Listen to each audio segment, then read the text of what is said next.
बिस्मिल्लाहिर्रहमानिर्रहीम, अस्सलाम वालेकुम। आप देख रहे हैं प्रोग्राम पब्लिक ओपिनियन और मैं हूं आपके साथ ज़रिया इरफान। प्रोग्राम में मुझे ज्वाइन कर रहे हैं सीनियर सहाफ़ी तज़किया रिजवान रज़ी साहब, मज़हर बरला साहब, इसाराना साहब और ब्रिगेडियर रिटायर्ड फारूक हमीद साहब भी प्रोग्राम में हमारे साथ शामिल गुफ्तगू होंगे। तो जनाब, ईद की गहमा गहमी में बहुत सी ऐसी खबरें हैं जो कि मौजूए बहस हैं और इनमें सर फहरिस्त आज वज़ीर आज़म शहबाज शरीफ का कौम से खिताब था, जो कि वज़ीर आज़म ने आज आवाम को बिजली की कीमतों में रिलीफ की बड़ी खुशखबरी सुनाई है। आज प्राइम मिनिस्टर ऑफ पाकिस्तान ने घरेलू सार्फिन के लिए बिजली की कीमतों में ₹7.41 फी यूनिट कमी का ऐलान किया है, जिसका इतलाक तमाम घरेलू सार्फिन पर होगा। अब घरेलू सार्फिन के लिए बिजली का फी यूनिट अब ₹48.70 के बजाय ₹34 होगा, जबकि सनती सार्फिन के लिए भी बिजली की फी यूनिट कीमत में ₹7.59 कमी का ऐलान किया गया। ये खबर खुशाइंद है और इस रिलीफ को कहा जा रहा है कि ये एक पैकेज है, लेकिन सवाल ये है कि ये पैकेज कुछ खास वक्त के लिए होगा या फिर ये मुस्तकिल होगा, क्योंकि बिजली की कीमतों में कमी से लामहला मार्केट में मौजूद बाकी अशिया की कीमतों में भी कमी होनी चाहिए, क्योंकि इसका डायरेक्ट या इनडायरेक्ट इम्पैक्ट तो आना होता ही है। पाकिस्तान जैसे मुल्क में बिजली और पेट्रोल की कीमतों का असर हर शय पर पड़ता है। अब देखना यह है कि इस कमी का मुकम्मल रिलीफ आवाम को मिलेगा या फिर नहीं। इसके अलावा सियासी महाज पर अगर देखा जाए तो वहां पर भी खबरों की भरमार है और पीटीआई वो जमात कि जिससे तवक्को की जा रही थी कि वो ईद के बाद सड़कों पर रंग जमाएगी, हुकूमत के खिलाफ कोई तहरीक चलाएगी, लेकिन अब खबर यह है कि पाकिस्तान तहरीक इंसाफ बैकडोर राबतों की कोशिश कर रही है। वज़ीर आला अली अमीन गंडापुर और उनके मुशीर बैरिस्टर सैफ ने कल अडयाला में बानी पीटीआई से मुलाकात की और ज़रा दावा ये कर रहे हैं कि इस मुलाकात में दोनों अहबाब ने बानी पीटीआई को एस्टैब्लिशमेंट से मुज़ाकरात पर राजी किया, जिसके बाद ये तय पाया कि मुज़ाकरात का रास्ता इख्तियार किया जाए और जब तक कोई पेशरफ्त ना हो इस खबर पर कोई लपकुशाई नहीं की जाए। अब सवाल यहाँ पर यह है कि आखिर पीटीआई एक ही वक्त में दो कश्तियों के सवार क्यों बन रही है। ये मैं इसलिए कह रही हूँ क्योंकि वो एक जानिब अपोजिशन ग्रैंड अलायंस के प्लेटफॉर्म से एहतजाजी तहरीक चलाने का इंदिया दे रही है, तो दूसरी तरफ मुज़ाकरात की कोशिश भी कर रही है। तो सवाल ये भी है कि लातादाद नाकामियों के बाद क्या अब की बार उनकी ये कोशिश कामयाब होगी या फिर नहीं। उधर ट्रंप पूरी दुनिया के लिए एक डरावना ख्वाब बन चुके हैं और उनके इक़दामात आलमी दुनिया को डायरेक्ट मुतासिर कर रहे हैं। उन्होंने आज 100 से ज़ायद ममालिक पर नया तजारती टैरिफ आयद किया है, जबकि पाकिस्तान में भी ट्रंप के इस इक़दाम की जो है ना वो हम देख रहे हैं कि काफ़ी बाज़गश सुनाई दी। पाकिस्तानी जो हमारे प्रोडक्ट्स हैं उन पर अमेरिका ने 29% टैक्स आयद किए हैं, जबकि आज के प्रोग्राम में हम ये भी जानने की कोशिश करेंगे कि ट्रंप के इस वार के बाद पाकिस्तान की इकॉनमी पर क्या असरात होंगे और 29% टैरिफ के नफाज से पाकिस्तानी मसनूआत को अमेरिका की जो मार्केट है वहाँ पर किन मुश्किलात का सामना होगा। लेकिन सबसे पहले उस खबरें से ज़रा स्टार्ट करते हैं जो कि आज प्राइम मिनिस्टर पाकिस्तान ने पूरी कह लीजिए कि पाकिस्तान को दी। रिजवान रज़ी साहब, कोई सब्सिडाइज नहीं किया गया कि घरेलू सार्फिन जो इतने यूनिट इस्तेमाल कर रहे हैं उनके ऊपर इतलाक होगा या सनती सेक्टर के लिए कुछ और अनाउंसमेंट की गई हो। सबके लिए एक मुकर्ररा जो है ना वो कीमत चुनी गई और उसका बाकायदा तौर पर ऐलान कर दिया गया, जिसके आफ्टर इफेक्ट्स हमें ये नजर आए कि स्टॉक मार्केट भी बुलंद तरीन सतह पर पहुंची और फिर कुछ सनतकारों ने भी आज प्रेस कॉन्फ्रेंस की और इस इक़दाम को खुशाइंद करार दिया। लेकिन ये बताएगा ये खुशी आर्जी होगी या मुस्तकिल रहेगी कुछ लंबे? तो ये कि खुशी मुस्तकिल होगी और दूसरा इसमें इजाफा भी हो सकता है। अच्छा, और उसकी वजह ये है कि हम शायद जो है वो 10 अप्रैल 2022 की सिचुएशन पे वापस जाने की, या 23 जब भी वो खान साहब का अदम एतमाद हुआ था उस वक्त के, अगर आपको याद हो तो उस वक्त ये फरवरी के महीने में IMF की जो MD हैं उनसे मिले थे और इन्होंने वापस आकर बिजली की कीमत में ₹5 फी यूनिट कमी करके ₹30 कर दी थी, यानी ₹35 को उस वक्त टच कर चुकी थी। और फिर उसके बाद इन्होंने असेंबली तोड़ के इलेक्शन का अनाउंस कर दिया था, गैस भी सस्ती की थी। उसके बाद फिर जब 2.5 साल की मौजूदा हुकूमत, ये कंटिन्यूशन ही है ना उसका, शहबाज शरीफ साहब की आई है, PDM की तो ये फिर वो ₹30 से बढ़ के ₹48 पे कीमत गई है, ₹48.5 पे। और वहां से अब सरकार जो है वो आहिस्ता आहिस्ता करके अब हम उस लेवल पे पहुंचे हैं जिस लेवल पे अदम एतमाद जिस वक्त फाइल हुआ था उस लेवल पे ऊपर अब हम आपकी खबर है, मैं इसके ऊपर वापस जाना चाहिए। आपने कहा ये मुस्तकिल होगी, ये मेरा तबसरा। अच्छा, आपका नहीं, वो मेरी अंडरस्टैंडिंग है कि ये मुस्तकिल है। अच्छा, अब इसमें आ जाइए। इसमें जो है जो पहले 100 यूनिट वाले होते हैं उनके लिए कम टैरिफ होता है, सरकार उसमें 70% सब्सिडी देती है और 200 यूनिट वालों की सब्सिडी कम होकर 40% रह जाती है। और फिर इसी तरह जो 500 से क्रॉस करता है सरकार उससे कमा के और 300 से कम यूनिट वाले को सब्सिडाइज करती है। यूं ये काम हो रहा होता है, तो वेरिएशन तो होती है। लेकिन एक बात है कि जो घर में एसी चलाने वाला है और जिसके 600 यूनिट क्रॉस कर जाते हैं नॉर्मली, वो जो है उसे 50 रुपए और 58 रुपए के इर्द 59 रुपए के इर्द गिर्द यूनिट पड़ा है पिछले बिजलियों के सीजन में, पिछली गर्मियों के सीजन में। और उसकी वजह ये थी कि उस वक्त फ्यूल की प्राइसेस भी बढ़ गई थी। एक तो ये जो अब 34 रुपए यूनिट प्राइस हो गई है, एक तो ये बिजली की कीमत हो गई, फिर इस पर सेल टैक्स हो गया, फिर टैक्स हो गया, फिर अदर टैक्सेस हो गए, वो सारा कुछ डाल के फिर आपका स्लैब डिसाइड करेगा कि आपने कितने यूनिट इस्तेमाल किए हैं। उसके बाद उसकी प्राइस डिटरमिन होगी और उसके ऊपर फिर ऐड होगा फ्यूल एडजस्टमेंट चार्जेस के जनाब ये बिजली हमने तेल से बनाई है और तेल हमें महंगा पड़ता है, तो इसलिए आप इतने ज्यादा दे दें। तो ये गोरख धंधा है, इसके लिए अगले माह के उसका इंतजार, बिजली के बिलों का इंतजार करना बिजली के बिलों का इंतजार करना ठीक है। पड़ेगा। मतलब आप ये कह रहे हैं कि अगर ये चले मान भी लिया जाए एक लम्हे को कि ये मुस्तकिल खुशखबरी है, तो जितनी चीजें इसके ऊपर आयद होंगी तो उसके बाद कहीं ना कहीं सूरत हाल फिर जो की तू रहेगी और वहीं पर जाकर खड़ी हो जाएगी।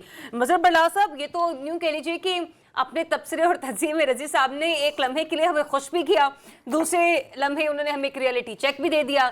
मजीद मैं चाहूंगी कि रियलिटी चेक आप हमें प्रोवाइड कर दें, क्योंकि हमारे यहाँ जब भी बिजली की कीमतों में कमी आती है तो एक आम आदमी की सोच यही होती है कि जो इससे जुड़ी दीगर इंडस्ट्रीज हैं या फिर दीगर मामलात हैं उनमें भी खासी कमी वाक़ई होगी। आपको लगता है कि इसमें कमी होने के बाद कोई महंगाई में भी कमी आ सकती है? बहुत शुक्रिया ज़रियाब। रजी साहब ने दुरुस्त फरमाया कि ये गोरख धंधा है। इस गोरख धंधे में आपको पता है कि बिलों पे एक लिखा हुआ आता था नीलम जेलम पावर टैक्स प्लांट, हाँ जी। और फिर बाद में कौम के साथ धोखा ये हुआ कि पता चला इसी दौर में कि जी नीलम जेलम प्रोजेक्ट तो बंद हो गया है। तो वो जो पैसा था वो किधर गया? बुनियादी तौर पर ये लोगों को जो लूटा जाता है बिजली के बिलों की मद में, ये आईपीपीस के पेट पालते हैं। जो बड़े मगरमच्छ हैं उनके पेट पाले जाते हैं।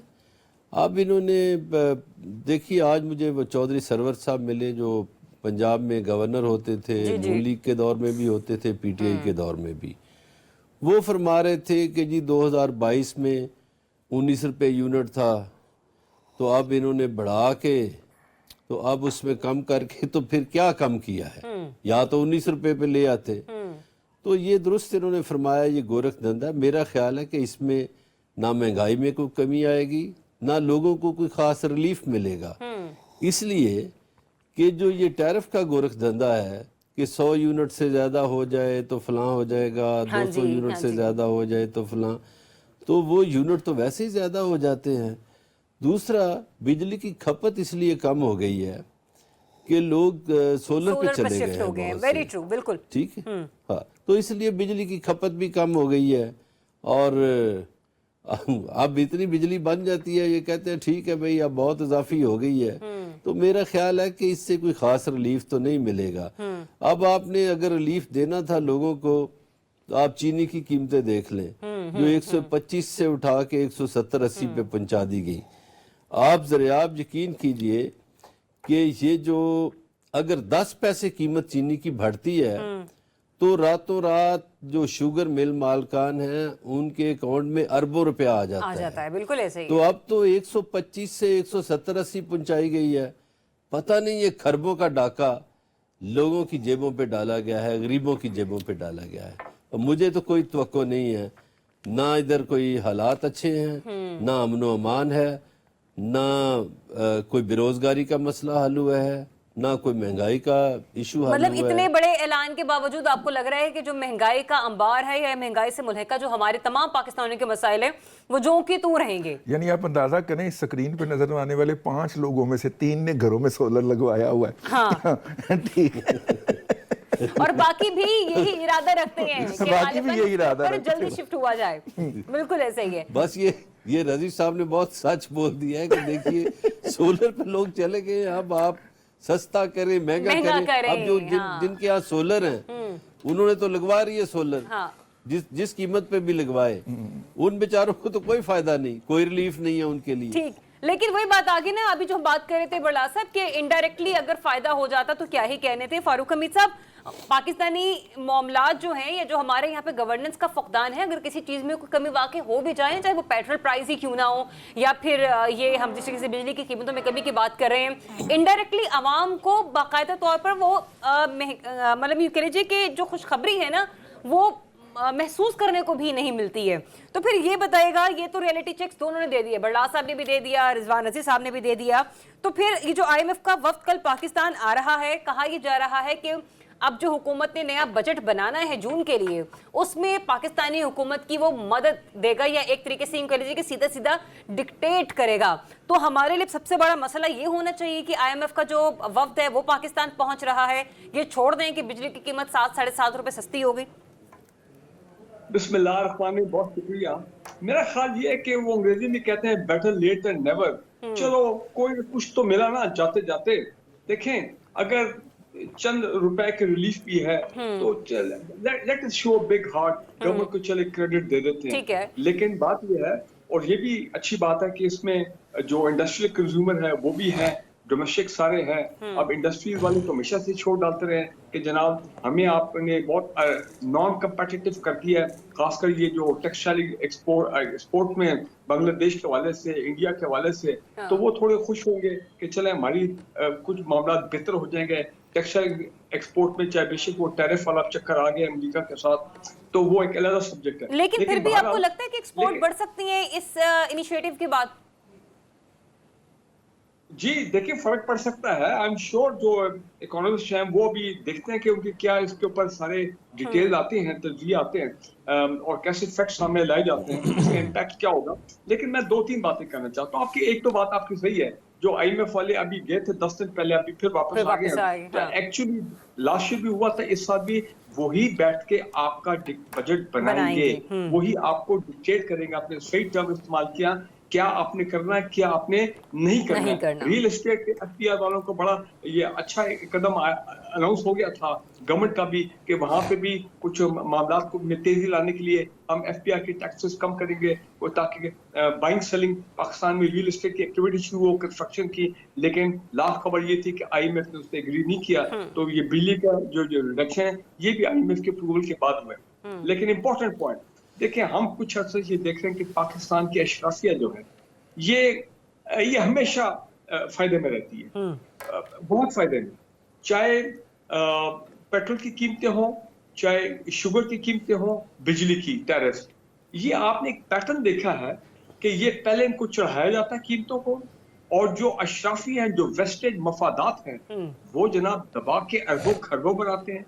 और इफेक्ट जब लोगों पे आता है तो लोग शोर डालते हैं, लोग जलसे जुलूस निकालते हैं, हंगामा होता है सोशल मीडिया पे आगे पीछे। उसके बाद फिर थोड़ी सी कमी कर दी जाती है ताकि लोगों को ये कहा जाए कि देखिए जनाब हमने आपको रिलीफ दिया है। तो लेकिन वो आप चीनी का देख लें, लेकिन ब्रिगेडियर साहब, बराह रास्त आवाम को इसके समरात मिलेंगे आपको लगता है? थोड़े बहुत मिलेंगे, यकीनन मिलेंगे, क्योंकि आगे गर्मियां भी आ रही हैं। ये मई, जून, जुलाई, अगस्त, ये तो 4 बड़े खौफनाक सीजन होते हैं गर्मी के हबस के, खासकर पाकिस्तान में कुछ इलाकों में।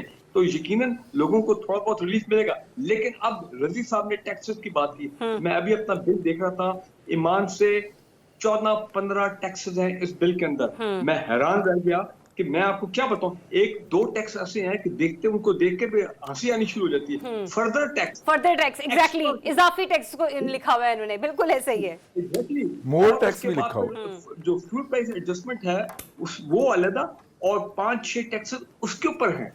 ठीक है, हैरान रह गया, एक RS टैक्स। मैं ये कहना चाह रहा हूँ कि हुकूमत को चाहिए कि जरा ट्रांसपेरेंसी लेके आए, लोगों को वो ट्रांसपेरेंसी अगर आगे तो यूं कह लीजिए कि सारे मसले अब कौम के खत्म हो जाएंगे ब्रिगेडियर साहब, लेकिन फिलहाल ऐसी पॉसिबिलिटी। इन टैक्सेस को कौन रिव्यू करेगा? और लास्ट बात मैं कहना चाह रहा हूँ वो ये कि जनाब आपने तो इलेक्शन कैंपेन में कहा था 200 से 300 यूनिट्स जो हैं वो गरीब लोगों के मुफ्त दिए जाएंगे। बिल्कुल, वो वादा किधर गया?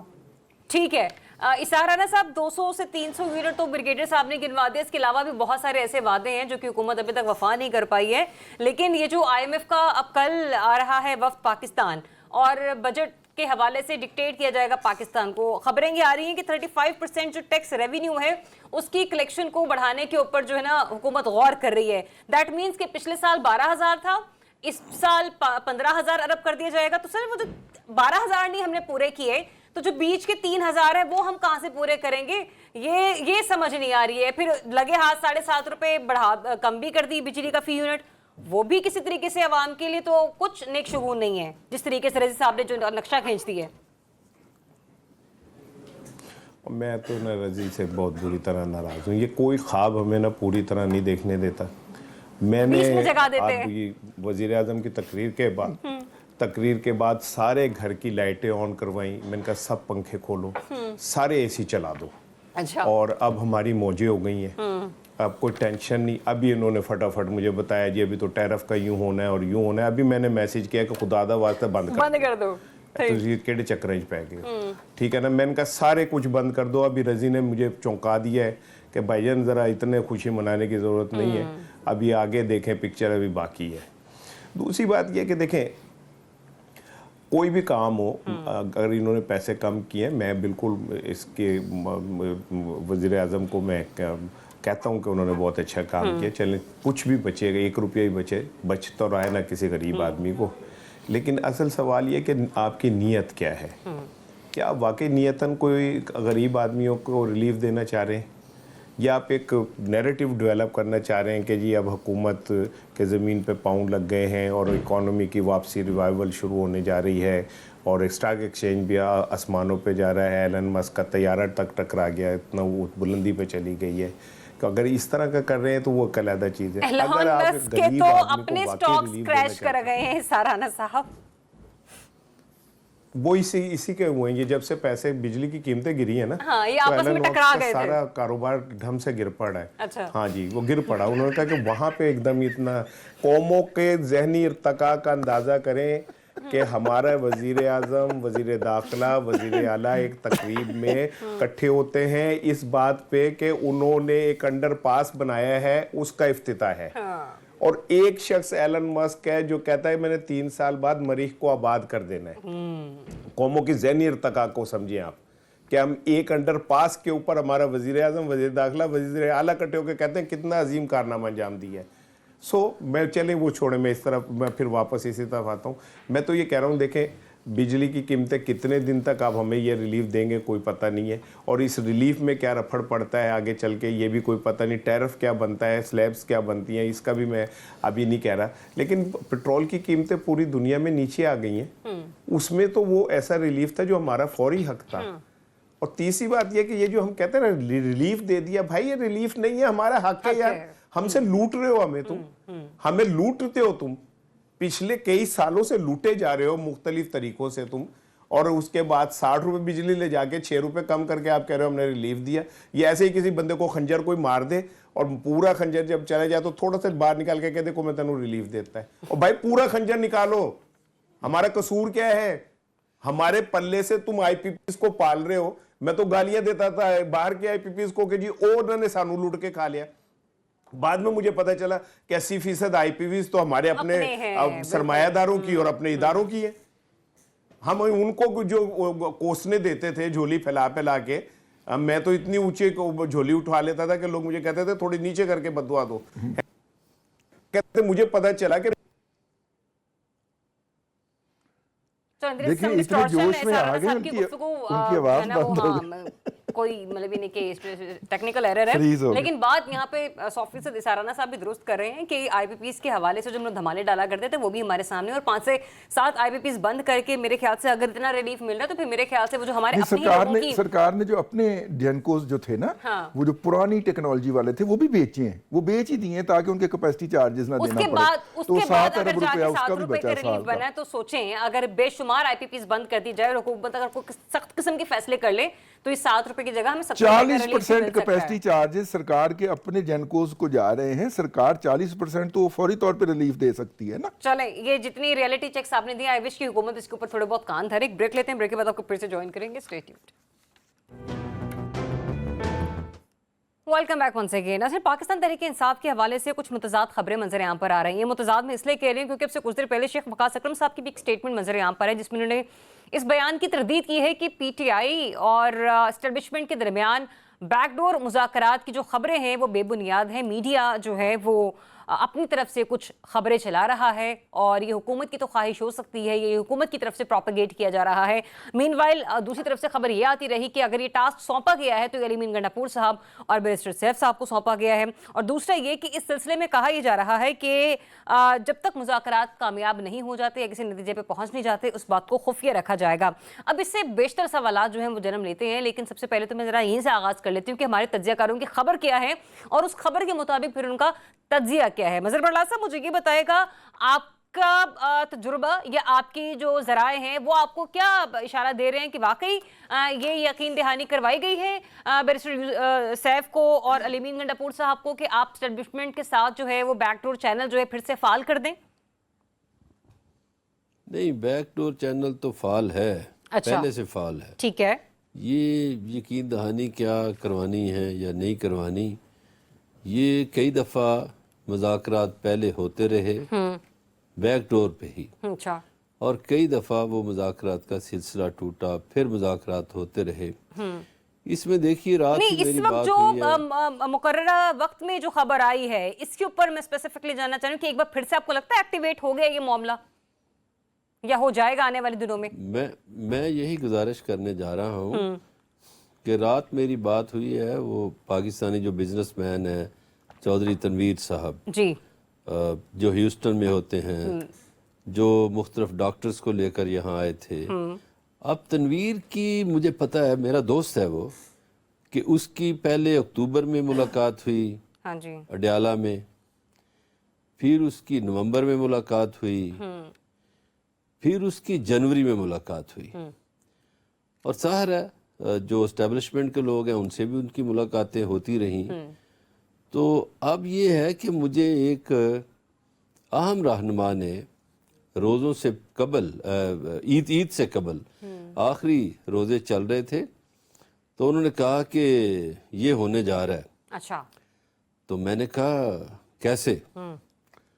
तो उन्होंने कहा कि ये मैं तजिया नहीं कर रहा, ये मैं आपको खबर दे रहा हूँ कि अली अमीन गंडापुर जो हैं वो पिछले 4-5 रोज से यहाँ हैं इस्लामाबाद में, और वो मुज़ाकरात कर रहे हैं। सही, तो इसका मतलब है मुज़ाकरात तो हो रहे हैं। सही, ये कोई इनकार करे या या वकास अकरम शेख करे या कोई भी इनकार करे, तो मेरा ख्याल है इनकार मुनासिब बात नहीं है। मुज़ाकरात हो रहे हैं। अच्छा, और होते इसको रहे हैं। चले मैं इसको इस एतबार से ले लेती हूँ कि क्या वो इनकारी हैं या फिर ला इल्म हैं। इसाराना साहब, आपको लगता है कि इस फैसले के बाद पाकिस्तान तहरीक इंसाफ के जो कुछ सीनियर रहनुमा हैं वो भी ला इल्म हैं, उन्हें भी नहीं मालूम कि इस किस्म का टास्क सौंपा गया है या नहीं सौंपा गया? और चलिए अगर ऐसा कह भी दिया गया है बानी पीटीआई की तरफ से, तो आपको लगता है कोई नतीजा निकलेगा इस बार?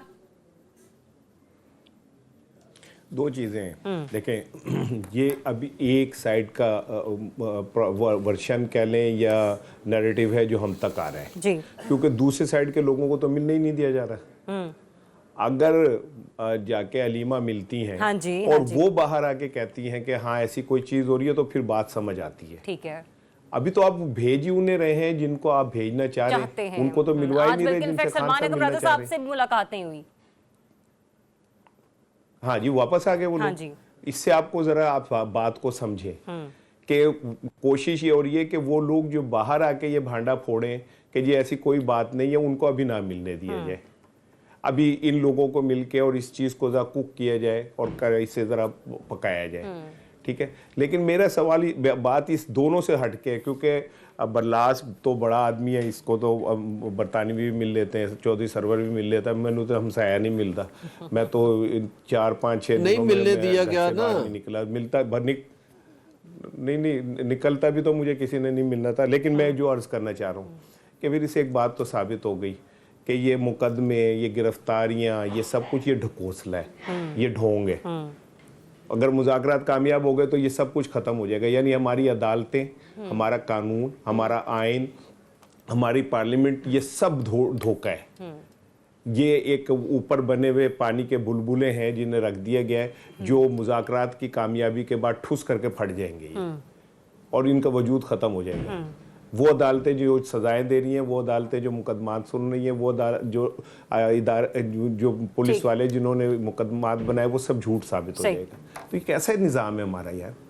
जिसके अंदर हम अगर कोई पसंद आ जाए तो उसको 50 रुपए के स्टाम्प पे आप बाहर निकाल दें, पसंद ना आए तो उसको 200 मुकदमे भी बना वज़ीर-ए-आज़म को दें हथकड़ी और लगवा दें पिटीशन भी या सुनने उनको को ना फांसी मिले। लगवा दें।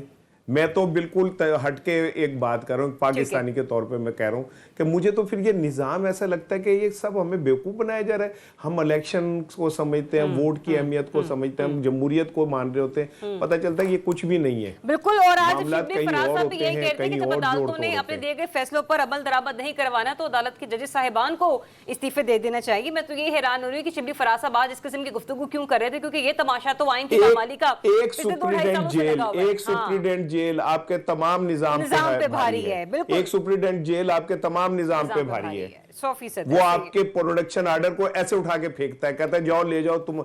ये सिर्फ सुप्रीम कोर्ट फैशन में कहती है कि पार्लियामेंट सुप्रीम है, मेरी नजर में नहीं है। और ना स्पीकर उसके आगे कुछ कर सकता है, ना सुप्रीम कोर्ट कुछ कर सकती है। एक 18 ग्रेड का अफसर जो है उन्हें बताता है कि तुम्हारी ये हैसियत है कि मैं ताकत हूं, मैं फैसला हूं। इससे आप इसने समझ लें सिस्टम। ठीक है साराना साहब, पॉइंट आपका आ गया। रिजवान रज़ी साहब, ये किसकी ख्वाहिश आपको लग रही है? पीटीआई चाहती तो है कि उसके बैकडोर मुज़ाकरात का कोई ना कोई नतीजा तो निकले, लेकिन जो ज़राए से आने वाली खबरें हैं हुकूमती मंशा ज़रा ज़्यादा मालूम हो रही है। दूसरा ये भी कि आपको लगता है कि बेहतर होता कि ज़रा पहले एहतजाज की तरफ बढ़ा जाता, उसके बाद इस किस्म के फैसले लिए जाते? देखिए, मुझे ये लगता है कि ये इस ईद के अंदर पीटीआई के साथ 3 हाथ हुए हैं। अच्छा। और तीनों उसने खुद ही सिंगार किया, खुद ही कहा सुबहान अल्लाह वाला साहब हुआ है। पहले ये खबर आई कि 14 और 15 रमज़ान को अमेरिका से 5 लोग आए थे, अच्छा, जो पाकिस्तान में DGISI से मिल के गए हैं। तो हमने फौज के तर्जुमान अदारे से इस्तफसार किया कि जनाब ऐसी कोई मुलाकात हुई है? उन्होंने कहा जी ऐसी कोई मुलाकात नहीं हुई। ठीक है, अच्छा, फिर हमने उनसे पूछा जिन्होंने दावा किया था कि जी आप किससे मिले थे? वो जी नहीं, वो DG साहब नहीं थे, उनके नीचे कोई अफसर थे, उन्होंने हमें ब्रीफिंग दिया। ठीक है जी, अच्छा जी, मैंने कहा तो क्या कहा? उन्होंने कहा जी हमने उनको 26 नवंबर के सबूत दिखाए और अब वो अमेरिका में जाके प्रेस कॉन्फ्रेंस करेंगे और पीटीआई छोड़ने का ऐलान करेंगे। अच्छा, ये दूसरी तरफ से आ रहा है। अच्छा। तो मैंने कहा कि इसका मतलब है कि बातचीत आगे बढ़ने का, उन्होंने कहा बातचीत क्या बढ़नी है, हमने उन्हें हकायक से आशना कर दिया, पहला। उसके बाद जनाब वो वाली मुज़ाकरात वाली जो है वो पीटीआई की अपनी स्पेस के अंदर ही उस पर लड़ाइयाँ शुरू हो गई उनकी आपस में। दूसरा, नोबेल प्राइज की नामजदगी थी, वो जारी तो काफी अरसे थी, लेकिन ईद की छुट्टियों में हमें पता चला कि वो जो नोबेल प्राइज की नॉमिनेशन कमेटी के मैनेजर साहब हैं, उन्होंने एक लंबी चौड़ी स्टेटमेंट जारी कर दी कि हमारे अदारे को चीप पॉलिटिकल गेन के लिए इस्तेमाल ना किया जाए। ऐसा कोई प्रोसीजर हुआ ही नहीं है, ना ऐसे होता है जैसे कहा जा रहा है। ये दूसरी खबर जो है ना, ये बैकलैश थी। और तीसरा जो था वो ये हुआ कि परसों अभी हमें पता चला कि वो कायल हो गए इस बात के कि जनाब एस्टैब्लिशमेंट से मुज़ाकरात किए जाए।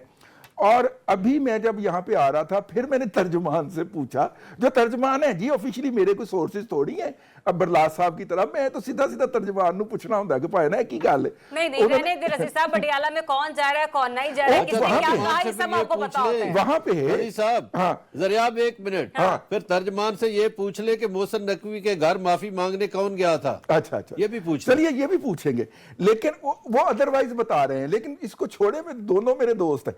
तो इसलिए दूसरी बात ये है कि फिर उन्होंने कहा कि जनाब मुज़ाकरात के लिए कायल कर लिया गया है। और मैंने जब उनसे पूछा, उन्होंने कहा कि बिल्कुल मुज़ाकरात हों, पॉलिटिकल गवर्नमेंट से हों, जो हमारा पहला नुक्ता नज़र था वही था, मुज़ाकरात होने चाहिए पॉलिटिकल फोर्सेस के दरमियान में। और मैंने कहा शायद ये वन साइडेड है, लेकिन वो वकास का आपने बता दिया कि उन्होंने कह दिया है कि जी मुज़ाकरात नहीं होंगे। ठीक है, देखिए वो अपना एक मतलब मीडिया गिमिक होता है, उसको रोटेट करने की कोशिश करते हैं। पहले वो महीना कर लिया करती थी पीटीआई, अब वो दूसरे तीसरे दिन जो है ना वो उलझ जाता है पाँव जो होता है ना जुल्फे यार के अंदर। मतलब आप ये कह रहे हैं कि फैसला साजी का जो फुकदान है उसकी वजह से भी मामला जो है वो बनते बनते बिगड़ जाते हैं। ब्रिगेडियर साहब, अब 2 सूरतें हैं, दोनों में ही मैं आपका तज्जिया जाऊंगी। एक तो ये कि जो तरदीद आ रही है कि जी ऐसा कुछ नहीं कहा गया, ये हुकूमत की मंशा हो सकती है ताकि कोई ना कोई एक नया प्रोपेगेंडा शुरू किया जाए। एक तो इसके ऊपर आपको मुझे बताएगा कि आपको भी हुकूमती प्रोपेगेंडा नजर आ रहा है, या फिर दूसरा ये भी कि अगर वाकई बैकडोर चैनल बहाल होता है तो उसके बाद आपको क्या हालात मुख्तलिफ नजर आएंगे? क्योंकि अगर तो फैसला खुद ही लिया गया है पीटीआई की तरफ से, तो इसमें अगर हम देखें तो अभी तक ऑपोजिशन को तो ऑन बोर्ड नहीं लिया गया, क्योंकि एक तरफ कहा जाता है कि ऑपोजिशन अलायंस को लेकर साथ चल रहे हैं, दूसरी तरफ यह है कि खुद जो है वो मुज़ाकरात का आगाज कर दिया जाए एस्टेब्लिशमेंट के साथ। देखें जी, पहली बात तो ये है कि मुझे पीटीआई जो है वो एक किस्म का लगता है कि वो थक गए हैं, उनकी जो मेन लीडरशिप है वो फटीग मोड में चले गए हैं। और एक तो ये, दूसरा ये कि देखें अंग्रेजी में एक वो मुहावरा है, where there is smoke there is fire. ये जो इस तरह के कॉन्ट्रोडिक्टरी और कॉन्फ्लिक्टिंग बयानियात आते हैं हर तरफ से कि जनाब बैक चैनल हो रहा है, कोई कहता है डायरेक्ट हो रहा है, कोई कह रहा है इनडायरेक्ट हो रहा है, कोई कहता है बिल्कुल कुछ नहीं हो रहा, ठीक है ना। और ये बार बार इस तरह की ये खबरें आ रही हैं। लेकिन जो ये अमेरिका की वाली खबर है कि कुछ लोग यहाँ पे आए थे चंद दिन पहले और रजी साहब ये बता रहे हैं कि हाँ आए थे, उनकी कहीं किस लेवल पे मुलाकातें हुई हैं, और अब जो ये खबर आ गई है आज कल सोशल मीडिया पे कि जनाब 13-14 को अप्रैल को गालिबन इंटरनेशनल डायस्पोरा का कोई कन्वेंशन हो रहा है इस्लामाबाद में, और उसमें बड़ी तादाद में लोग आ रहे हैं। सो इसका मतलब ये है कि जरूर कुछ ना कुछ हो रहा है, चाहे लोगों को दिखाने के लिए, चाहे बिहाइंड द सीन बिल्कुल बातचीत हो रही है। और मैं समझता हूँ कि बातचीत हो रही है, अच्छी बात है, होनी चाहिए बातचीत, कोई ना कोई हल निकलना चाहिए। आपको लगता है कि वक्त चूंकि काफी गुजर चुका है, अब हालात ऐसे होने चाहिए कि चाहे बानी पीटीआई किन्हीं मामलात पर अपनी रजामंदी जाहिर करे या फिर एस्टेब्लिशमेंट खुद से चंद मामलात को दे, अब निगोशिएशन जो है वो किसी न किसी तरीके से अंजाम को पहुंच जानी चाहिए? बिल्कुल होनी चाहिए। देखिए, और ये गंडापुर साहब का और ये बैरिस्टर साहब का नाम इसलिए आ रहा है क्योंकि वो गवर्नमेंट के साथ कहें या एस्टेब्लिशमेंट के साथ कहें, सबसे ज्यादा उनके ताल्लुक इस तरह because they are in the KP government, और वहां पे जो दहशतगर्दी के मामलात हैं, सिक्योरिटी के मामलात हैं, तो इतनी मुलाकातें होती है जो कि उनकी जिम्मेदारी की बुनियाद पर हो जाती है। बिल्कुल ऐसे ही है, की जिम्मेदारी है कि उन्होंने कोऑर्डिनेट करना, इंटरेक्ट करना वगैरह वगैरह। तो हो सकता है कि वो भी एक रास्ता हो जो अपनाया गया हो, जिसकी वजह से काफी पीटीआई के लोग जो हैं दे फीलिंग लेफ्ट आउट की जनाब हमें तो कोई लिफ्ट नहीं कराई जा रही, ठीक है ना। तो ये चीज ध्यान में रखें। मैं ये समझता हूँ कि पीटीआई जो है वो देखें, अब वो दो इस वक्त सूरत हाल बड़ी कशीदा है। एक तो हवाले से कि कुछ लोगों ने, ये जो वेल इन्फॉर्म्ड किस्म के लोग हैं, उन्होंने क्या पिछले चंद दिनों से कोई थोड़ा सा वो इशारे फेंक रहे हैं कि ईद के बाद कोई बड़ा फैसला आने वाला है। तो लोगों ने कहा कौन सा फैसला? अच्छा, मेरी नजर से ऐसा वो कोई तजिया किसी का गुजरा नहीं कि ईद के बाद कोई बड़ा फैसला आने वाला है। कुछ लोगों ने कहा कि जनाब फैज अली साहब का कुछ फैसला आने वाला है, और वो फैसला आने वाला है जिसमें भी वेरी वेरी डेंजरस। चले, हमारे यहाँ जो फैसले हैं वो भी नजरिए जरूरत के तहत ही आते हैं ब्रिगेडियर साहब। मुझे क्विकली एक ब्रेक लेने का कहा जा रहा है, कॉर्पोरेट विद मी। मैं एक ब्रेक लेती हूँ, ब्रेक से वापस आती हूँ, stay tuned. Welcome back once again. नाज़रीन, ट्रंप ने 100 ममालिक पर नए टैरिफ लगा दिए हैं और उसमें पाकिस्तान भी है, लेकिन इतलात ये आई कि इस टैरिफ को लगाने के बाद खुद अमेरिका की जो स्टॉक मार्केट है वो क्रैश करेगी। अलबत्ता अगर हम वतन अजीज़ की बात करें तो यहाँ पर जो हमारी स्टॉक मार्केट थी वहाँ पर कोई इतना मनफी रुझान नहीं पड़ा, लेकिन इसके बावजूद पाकिस्तान की जो मईशत है उसके ऊपर क्या असरात मुरतब हो सकते हैं, और जो हमारी एक्सपोर्ट है इम्पोर्ट है उस पर क्या असर पड़ेगा, या जो मशवरे तजवीज़ होनी चाहिए वो क्या होनी चाहिए। स्टार्ट करते हैं मज़हर साहब आपसे ही, मुझे ये बता दीजिएगा क्या पाकिस्तानी मईशत पर कोई असर पड़ेगा, हाँ या नहीं, और फिर ये भी कि क्या मशवरा देना चाहेंगे हुकूमत को या फिर हमारे जो इन्वेस्टर्स हजरात हैं उन्हें? जी हाँ, दो बातें हैं जी। एक तो असर ज़रूर पड़ेगा, हमारी अमेरिका के साथ अरबों की तजारत है, उसमें बिल्कुल हमारे जो मुआशी हालात हैं उस पर असर पड़ेगा। अच्छा। दूसरा मैं ये कहना चाहता था कि अब इसको बेहतर कैसे कर सकते हैं। बेहतर हम इस तरह कर सकते हैं कि एक तो 2 वफाकी वज़रा जो वजीर ख़जाना औरंगज़ेब साहब उनके खिलाफ साजिशें करते रहते हैं वो बाज आ जाएं। अच्छा। और औरंगज़ेब साहब को काम करने दें। ठीक। ये 2 वफाकी वज़रा जो है, एक लाहौर से हैं, एक गुजरांवाला डिवीजन से हैं, ठीक है, और एक का तो शायद मनसब जरा वजीर से ऊपर है। सही है, तो वो बाज आ जाएं, काम करने दें। ठीक वो है। कहते हैं जी औरंगज़ेब साहब को चूंकि फौज ने लाए हैं तो हम इनको नहीं चलने देंगे। चले बड़ा साहब, आपकी तजवीज़ आ गई, वक्त मैंने कहा ना कि बड़ी कमी मेरे पास वक्त की। ब्रिगेडियर साहब, वेरी क्विक, असर पड़ेगा पाकिस्तानी मईशत पर या नहीं? नहीं, बिल्कुल पड़ेगा। देखें, हमारी इतने $7 बिलियन की एक्सपोर्ट्स हैं अमेरिका के साथ, तो बिल्कुल वो अलग बात है कि उन्होंने अक्रॉस द बोर्ड किया, सिर्फ अलग पाकिस्तान को इस तरफ टारगेट नहीं किया, हालांकि उस पर भी मुझे बड़ा अफसोस है। कि उनको थोड़ा को पाकिस्तान के लिए कहीं ना कहीं तो रिलीफ हो, कोई लिहाज करें। अभी तक वो अमेरिका से जब से ट्रंप आया तो खैर की खबर आई है पाकिस्तान के लिए, ठीक है ना जी। मैं अब आपको क्या एग्जांपल दूं, डेमोक्रेसी एक्ट उन्होंने टेबल कर दिया, रिचर्ड ग्रेनेल जो है अब उसकी जगह ठीक है। जमीर खलीलजाद साहब जो है वो आपको धमकियां दे रहे हैं, या वो आपको कह रहे हैं ये करो। ठीक है, मतलब असर पड़ेगा और उसके आने वाले दिनों में आफ्टर शॉक्स भी देखने को मिलेंगे। 1.5 मिनट है मेरे पास। इसारा राना साहब, तजवीज के साथ आपका तज्जिया। कुछ नहीं जी, क्या असर पड़ना है, हमारे पास है क्या जिससे हमें कोई असर पड़ेगा? इससे ज़्यादा और क्या हम डिक्लाइन में चले जाएंगे, जो हो गया है और या जो हो रहा है। लेकिन मैं तो सिर्फ एक ही जुमला कहूँगा कि हमारे हुक्मरान खुदा का खौफ करें, और ये टैरिफ शैरफ से हमें इतना डर नहीं लगता जितना हमें इनसे डर लगता है। काबीना को 188% आप बढ़ा देंगे, फला को बढ़ा देंगे, यही पैसे गरीब को मिले। ये आज बिजली की तकरीब में आपने कितने करोड़ खर्च कर दिए, वही कहीं हमें मिल जाते। ये टैरिफ शैरफ तो पूरी दुनिया देख रही है, हम भी देख लेंगे, कौन सी ऐसी बात है। रिजवान रज़ी साहब, असर पड़ेगा और अगर पड़ सकता है तो क्या पाकिस्तान की जो अमेरिका से ही फार्मूला आ गया है जी। 10% जो है वो अमेरिकन बायर कंज्यूम करेगा और 90% एक्सपोर्टर कंज्यूम करेगा, और 90% जो होगा उसमें से 30% जो होगा वो मैन्युफैक्चरर कंज्यूम करेगा और 60% वहाँ की मुकामी हुकूमत सब्सिडी देगी, और यूं एक्सपोर्ट वैसी की वैसी रहेंगी। हमारी $5 अरब की एक्सपोर्ट है जी, हाँ जी। एग्रीकल्चर रिलेटेड, और $2 अरब की नॉन एग्रीकल्चर रिपोर्टर हैं, नॉन एग्रीकल्चर रिलेटेड हैं। और इनके अंदर हम बोइंग के पुर्जे भी बना के, बाज मॉडल्स के पुर्जे हम बाज बनाते हैं। हमारी कराची की 2 कंपनियां हैं, वो भी हम एक्सपोर्ट करते हैं, वो कोई $8-10 मिलियन के हैं। इनके ऊपर कोई फर्क नहीं पड़ेगा, ये वॉल्यूम वैसे के वैसे रहेंगे, प्रॉफिट्स कम हो जाएंगे, रेवेन्यू कम हो जाएगा। ठीक है, इसका बेहतर हल यही होगा कि अगर हम लोग अपनी एक्सपोर्ट बढ़ा लें तो मामला जो हैं वो थोड़े बेहतर और अच्छे तरीके से हो सकते हैं। और आज मलिहा लोधी साहिबा की भी ये जो स्टेटमेंट थी वो गर्दिश कर रही थी पूरे मीडिया पर। सो लेट्स सी कि अकेले हम नहीं, बहुत सारे लोग हैं कि जिनके ऊपर टैरिफ आयद किए गए हैं। आने वाले दिनों में पता चलेगा। फिलहाल तो विद पाकिस्तान हमने देखने के जो आज ₹7 बिजली की कमी हुई है उसके असरात किस तरह से देखने और सुनने को मिलते हैं। इजाज़त दीजिए, अपना बहुत सा ख्याल रखिए, अल्लाह हाफिज़।